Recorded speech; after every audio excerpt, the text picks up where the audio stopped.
Geiser, CEO of the ARC New York. I am very proud, as well as excited to share with you part 3 of the Legacy Project. This video, entitled A Legacy of Love, examines the NYSARC Guardianship Program. It really highlights the special relationships formed between people with IDD and those family members who have been appointed their guardian, as well as those who support them, such as our chapter's volunteer, guardianship committee, members and staff, and all of you. The ARC New York Guardianship Program was created in 1970. That was a year after the enactment of Article 17A of the Circuit Court of Procedures Act, which at that time, I'm sure many of you know, that was considered landmark legislation. Like much of the early legislation enacted on behalf of the people with IDD, Article 17A was drafted with the legislature and was successfully passed through strong grassroots advocacy of NYSARC families and, again, all of you. However, as many of you know, attitudes about guardianship, supported decision-making, and human rights are changing dramatically throughout the world, and we must recognize that we need to be a part of that change. To that end, the ARC New York and its chapters are exploring new and creative approaches to providing least restrictive supports, in addition to guardianship services for people with IDD, and in areas such as decision-making, self-determination, and capacity. I am very proud of the ARC New York Guardianship Program and the hundreds of people who support individuals in our program who depend on them to be their family, to be their friends, and, perhaps most importantly, to be their advocates.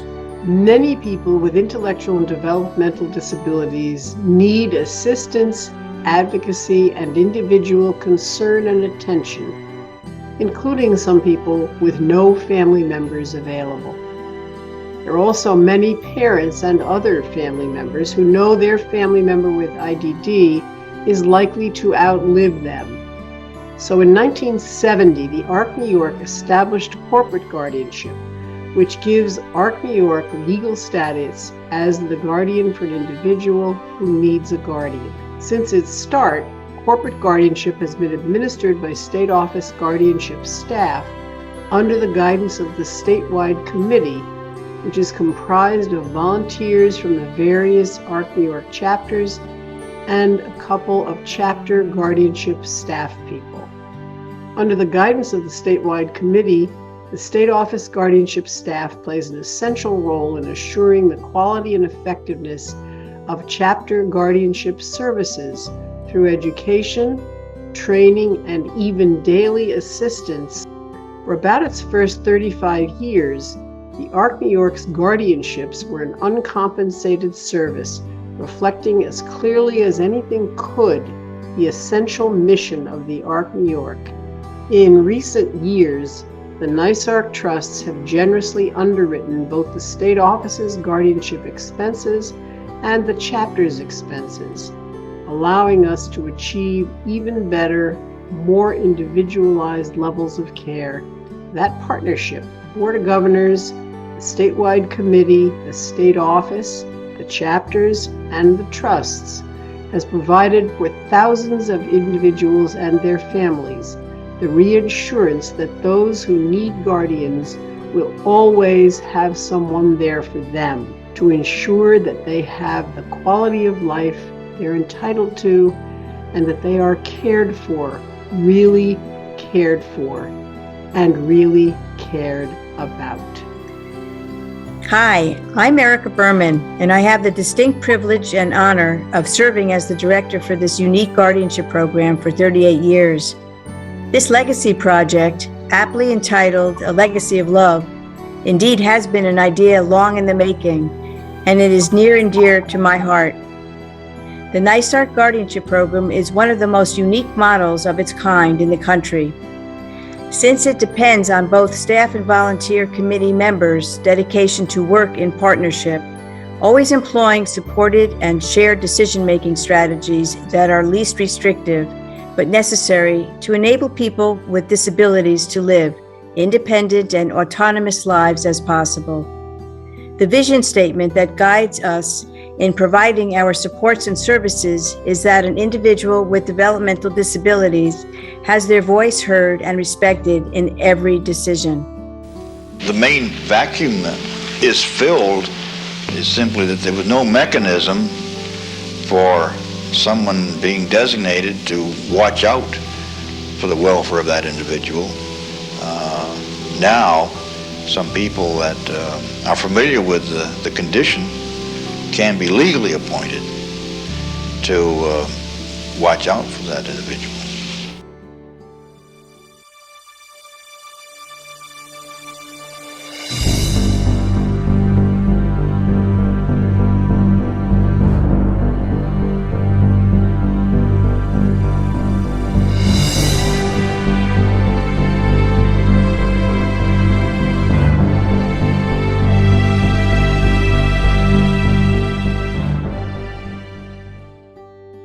My son was born in 1968. It wasn't until 1970 that we really determined that he was developmentally delayed. And at that point in time, we didn't think about the fact that at some point in the future, we may have to advocate for him and not have the legal ability to do so. And that was really the purpose of Article 17A. Many parents were very frustrated by the fact that they either could not get services for their developmentally disabled child, or they were not being, involved in any of the decision making that was being done. The state basically was controlling the process. 17A was adopted in 1969, but it was only for persons who were determined by professionals, doctors and psychologists, to be mentally retarded. That was a little bit, I think, a little bit narrow, because there was actually a much larger population that needed the benefits of guardianship. So over the years, it was a real process of lobbying to change and expand the statute to include people with developmental disabilities. Article 17A guardianship, the court makes a determination that the person lacks capacity to make decisions for themselves. Guardianship is not black and white. The guardian has to make choices, and as to what is important, where they need to make a decision in the person's interest. I'm Ellen Owens, and I originally got involved with the state guardianship program because at one point on my path, I learned that parents would not always be able to make decisions regarding their family member. Being a member of the guardianship committee, we understand that the responsibility is to act like a parent, to try to make decisions regarding the individuals as a loving parent would do. I often worry about the fact that so many people are trying to change what 17A is all about. I truly believe that it serves a function for almost everybody who has an intellectual disability. Unlike many folks, I really believe the higher functioning you are, the more you need 17A, because they're the most vulnerable in our society. My boys were living in an ICF. They were always going to have somebody there to make decisions for them and to protect them and to watch over their health and their needs right down the line. However, people who are more apt to be out in the community, facing the real challenges of the world, don't have that kind of monitoring of their lives. My name is Brian Attia, and I am associated with the Erie County chapter. Reality is, as guardians, we step into a very powerful role where we legally can speak on behalf of another human being. There'll be situations that make you laugh. There'll be situations that make you want to pull your hair out. And there are situations where they're faced with challenges, whether they're healthcare related or otherwise, that make you want to cry. Like any personal relationship, it grows as you get to know the individuals we serve. And you have such a unique opportunity to play a role in their lives. It's not just the impact we have on these individuals' lives. It's the impact they also have on our lives. Because there is the very human element to this process when you get to understand their challenges a little better. And you see where you can have a meaningful impact. And, the reward from that, I think, is, tenfold of the challenges that you face. Hi, my name is Diane Safuni, and I am the guardian for my youngest sister, Carol. Guardianship is important because it gets someone like my sister Carol through life. I mean, I don't know where she'd be if I wasn't her guardian. It's an obligation I feel I have because that's the way I was raised, but it's also for her benefit, obviously, but it's for my benefit too. She's made everything simple. Everybody knows how easy it is to please her. And so she's kind of taught us all that life doesn't have to be so difficult. Good afternoon, this is Shirley Suter from Utica, New York. I see my guardian once a week and talk to her on the phone.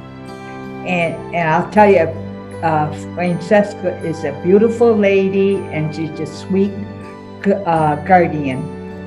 I make my own decision where I want to live, and I make my own decision when I buy groceries. I make my own decision for my hair.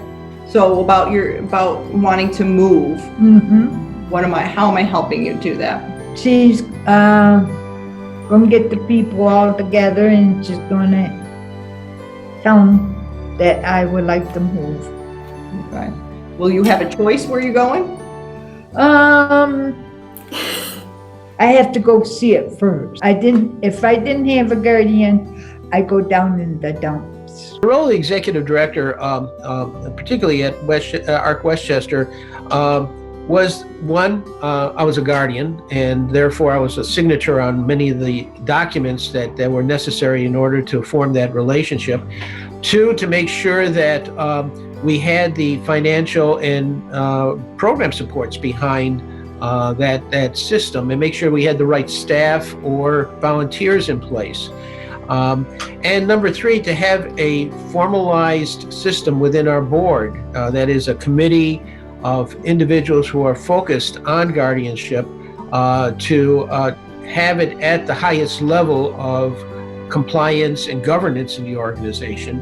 And of course, number four, to make sure that everyone who was involved with the guardianship program was fully trained, informed, knowledgeable about their roles. The biggest thing about being involved in the guardianship program and with an individual is when you're faced with a very dire decision, and you take on, and you should take on, a very serious role in that, but you hold that role very, very dear to your heart. I remember coming home many times after having to be forced to a do not resuscitate order or something that was very critical in the person's life, and having some real challenges in my own emotions and how I was dealing with myself. And I had to keep remembering that this was for the good of the individual. The individual could not act, therefore I had to act with them. And that's the important thing, act with them. My name is Ann Majak, and I'm a member of the ARC Westchester board. The mission and vision is simply to be their parent and remember the birthdays and help them through the hard times and advocate for better placement. Unfortunately, as everyone's aging, we deal with lots and lots of medical issues and recently end-of-life issues. The committee really has to learn about these things more than a parent would. It's just because it's not your kid, it's someone else's kid. So there's a very high level of immediacy and poignancy, and am I doing the right thing here? And we get into some heavy discussions. Hi, we're the Kennedy family. I'm Laura, Julia's mother. And I'm Hal, Julia's father. I'm Elizabeth, Julia's older sister. Hi, I'm Lindsay, and I'm Julia's older sister. Hi, I'm Claire, and I'm Julia's younger sister. being parents, we know that we're not going to be here forever. And at the point that we made that decision was to really make sure that Julia had protection and the legal authority of her sisters to step in and make sure that things in her life were going the way we would all want them to go. We didn't pursue guardianship because we needed to be guardians of Julia. And that may sound a little silly, but it's not. We as a family have operated for years and years. We're all guardians of one another in a real sense. And the reason why we pursued in the formal sense guardianship is because we understood what the law was. The concept of looking out for our sister was one that is, at the core of our family. Julia has been the person in our family that's really shaped and defined how we are, not just our relationship with Julia, but our relationship with one another. Growing up, we were really just her sisters. We didn't have that pressure of decision making yet. One of the lessons we've learned, and I remember my dad saying this, is that Julia really forced us to learn about asking for help, because Julia needed a lot of help, but we also needed help as a family to learn how to help Julia. I also agreed to be a standby guardian, and the fact that my sister has had such a great quality of life, and ensuring that continues is really just a great comfort to me and my family. I remember as I got older thinking, how am I going to keep this?